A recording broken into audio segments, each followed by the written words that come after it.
এই মেয়ে কি শুরু করে দিয়েছো এসব? কি শুরু করেছি? তুমি এত পিচ্ছি একটা মেয়ে টিচারকে চোখ মারছো, লজ্জা করে না তোমার? আমি বাচ্চা না, আমি কলেজে পড়ি। স্যারদের সামনে গিয়ে কেউ প্রেম ভালোবাসার কথা বলে? এখন পড়ায় মন দাও। স্যার, আমার তো আপনাকেই পছন্দ। নাউজুবিল্লাহ, এক্ষুনি তোমার বাবাকে বলছি। আমি এসব বলে দিব। কি বলবে তুমি? আপনি প্রাইভেট পড়ানোর নামে এসে আপুর সাথে ইটিস পিটিস করেন।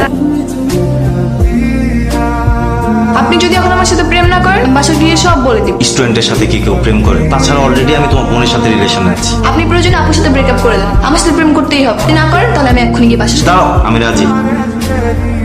এই তোমার কয়টা গার্লফ্রেন্ড লাগে? আমার বোন বাচ্চা একটা মেয়ে। আরে আগে আমার কথাটা তো শুন। তোমার কি কথা শুনবো আমি? তুমি যে আমার সাথে প্রেম করো এটা তোমার বোন জেনে গিয়েছে। এখন তোমার বোন আমাকে ব্ল্যাকমেল করছে। তোমার বাবার কাছে সবকিছু বলে দিলে ভালো হতো। হ্যাঁ, সেটাই ভালো হতো। ওকে বুঝিয়ে বললে সবকিছু ঠিক হয়ে যাবে। একসাথে দুই বোনের সাথে প্রেম করতেছো, একটার সাথে একটা ফ্রি। তুমি কালকে থেকে আমাদের বাসায় আসবা না।